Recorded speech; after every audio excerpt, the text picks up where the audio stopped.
So you've probably heard the name Evergrande mentioned in the news recently.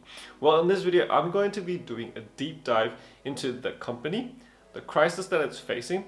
I'll also give you a quick overview of the Chinese property market, and most importantly, I'm going to share with you how this crisis might impact your investments. But before we get started, make sure you smash the like button and subscribe if you haven't already. So Evergrande, aka 恒大集团, is the second largest property developer in China by sales, and it was founded by businessman Xui Jia Yìn in 1996. Fast forward to October 2009, the company went public on the Hong Kong Stock Exchange, and it managed to raise $722 million at IPO. And most recently, Evergrande has said that it has a total of 1,300 projects in over 280 cities in China.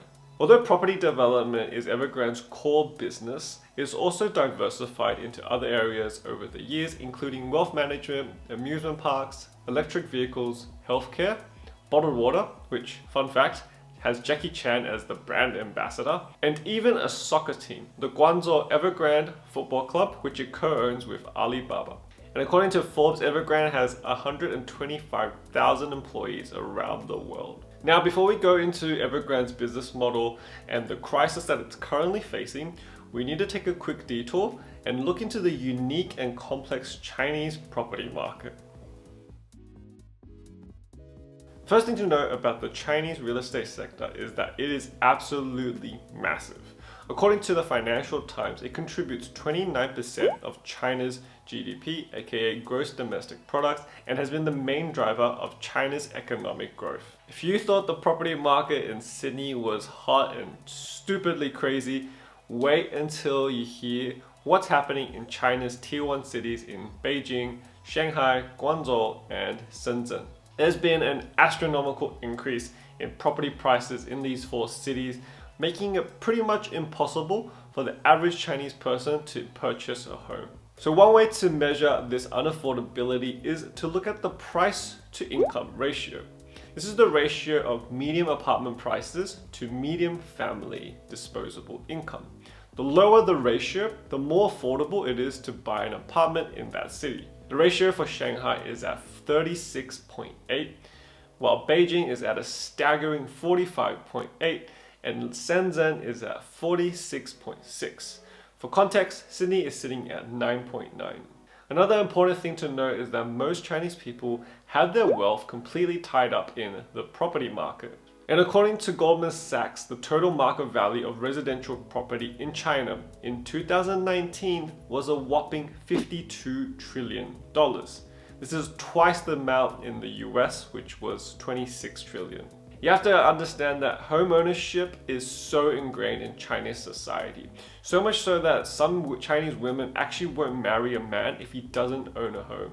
So with this booming market and the opportunity to make a buttload of money, there's been reports of dodgy developers taking shortcuts, resulting in buildings with defects or sometimes complete structural issues. Think Opal Towers in Sydney, but in multiple cities, and much, much worse. 这是业主刚交付的房子，我不知道大家看了这个房子是什么心情。5楼、4楼、3楼，甚至到2楼，都是全通透的。这种通透让人心碎。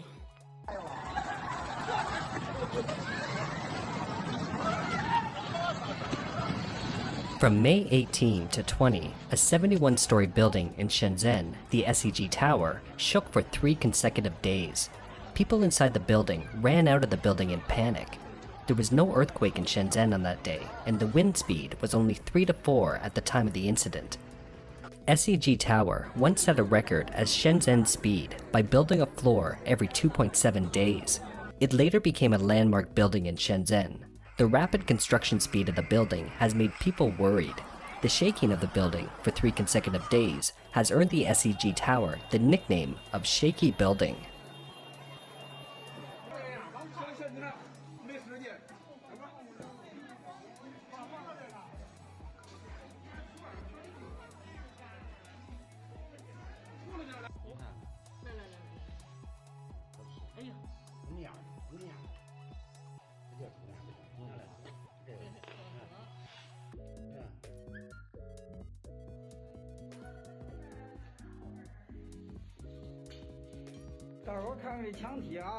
And the last thing to know about the Chinese real estate sector is that the residential land in China is actually all owned by the government.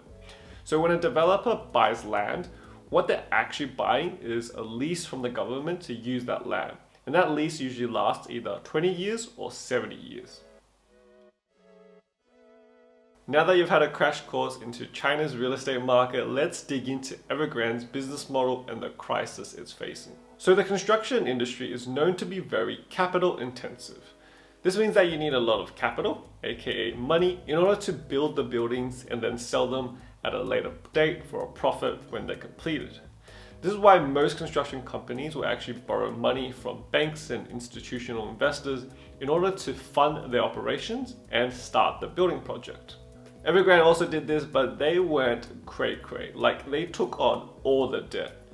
$300 billion worth of debt. So step one of the business model is to borrow money. Step two, you buy land for the development with that borrowed money and maybe some cash that you have on hand. Step three is you get building materials from suppliers and you hire contractors. But you tell them both that you'll pay them later once the project is finished. Step four is to build the home and sell them at sky-high prices. Step 5, you pay the suppliers and you pay the contractors. Step 6, pay the interest that you owe on the borrowed money. Step 7, you start a pre-sale of the next building project so you can take deposits from future home buyers. Use the leftover profit to kickstart the next project, and then you just repeat all these steps again and again, and you're basically just printing money. Constantly repeating this loop can work as long as everything is in order. That means that the value of the properties have to keep rising, and also Evergrande has to be able to keep paying off the existing interest on all the debt it has. Now, let's talk about the crisis that Evergrande finds itself in.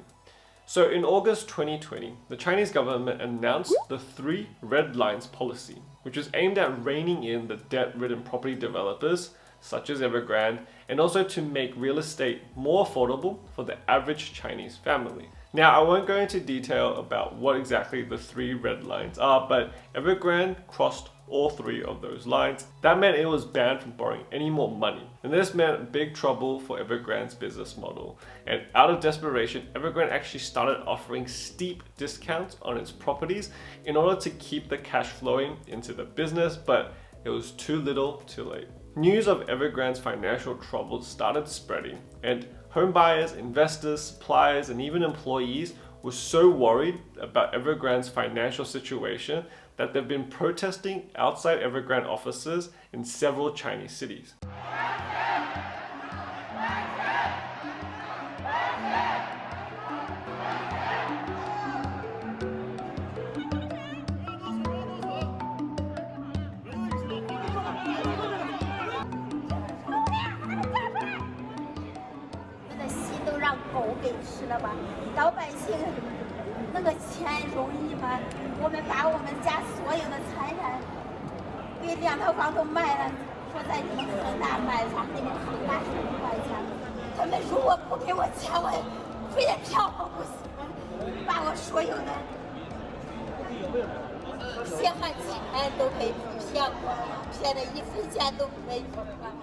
我现在就是要求到期的解诉，对，然后没有到期的，希望他们给一个就是时间，到期能够保证让我们解付，要有安全感。This crisis has landed Evergrande on the brink of collapse, and it's falling behind on its debt payment and could be at risk of defaulting. If Evergrande does default and goes bankrupt, then this could lead to widespread financial disaster in China. We're talking millions of homes just left unbuilt. Home buyers will be left without those homes and that they've already paid for. Banks and investors would lose their investments. Suppliers and contractors would also go bankrupt, and hundreds of thousands of employees could lose their jobs. Now, no one knows exactly what's going to happen to Evergrande, but we can talk about the different scenarios. Now, the first outcome is that the Chinese government does absolutely nothing, and Evergrande defaults and collapses. This would be the worst case scenario and disastrous for all parties involved. I personally don't think this scenario will come to fruition because the economic and societal consequences would just be too extreme for the Chinese government. The second scenario is that Evergrande can successfully restructure its debt and negotiate with the different stakeholders, buying them enough time to continue the operations like before. It was actually announced on the 13th of September that Evergrande appointed Houlihan Lokey and Admiralty Harbour Capital as joint financial advisors to help with the restructuring. The good news is that Houlihan Lokey has advised creditors of some of the biggest bankruptcies in the world, including Lehman Brothers, Enron, and General Motors. The challenge though is reaching a deal before the company defaults, and with several bond payments coming up, it's going to be quite a feat to pull off. The third scenario is that the Chinese government does in fact fully bail out Evergrande. While this would be good for Evergrande and the Chinese property market as a whole, it would actually signal that Evergrande is too big to fail and set a dangerous precedent that even over-leveraged companies will be rescued by the Chinese government. I personally don't think a full bailout of Evergrande is actually going to happen because the Chinese government introduced the 3 red lines policy, and not to mention the Chinese financial regulators have actually told Chinese banks to stress test their exposure to Evergrande. So the fourth scenario, and the one that I think is most likely to happen, is that the Chinese government will have a controlled demolition of Evergrande.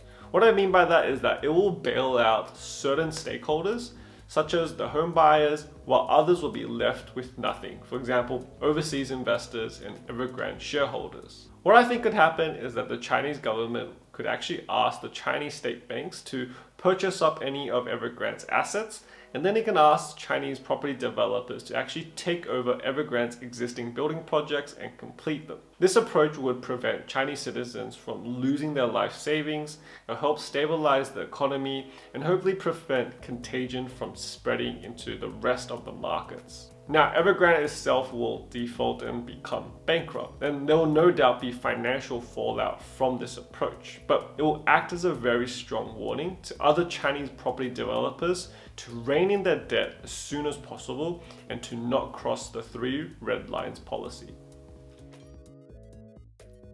So how does Evergrande impact you as an Australian investor? Well, if you have shares or ETFs that have exposure to China, you've probably already seen a decline in your investments. This decline could worsen depending on what happens to Evergrande. Generally speaking, both the Australian and international share markets have rebounded from the idiosyncratic shocks of this crisis. Now, one thing to note is that if you're invested in Australian companies that produce iron ore, such as Fortescue, BHP, and Rio Tinto, I personally believe that their share price will be shaky for the next few weeks or until the Evergrande crisis is fully resolved. The reason is that if Evergrande does cause a decline in the Chinese property market, then there'll be less demand for steel, which means less demand for iron ore. Once again, these are just my own personal thoughts, definitely not financial advice. I'm definitely not a financial advisor, and if anyone is telling you that they know how this Evergrande crisis will actually resolve, they're probably full of hot air and trying to bullshit you. If you're wondering what I'm going to do about the Evergrande crisis, I'm just going to continue to stick to my investment strategy of dollar cost averaging into diversified index funds and hold for the long term. As always, thank you for watching, liking, and subscribing. Let me know in the comments down below how you think the Evergrande crisis will play out. As always, an important disclaimer, I am not a financial advisor, this is not financial advice. This video and my channel is for general information only. As with anything in life, you should do your own due diligence and seek independent advice.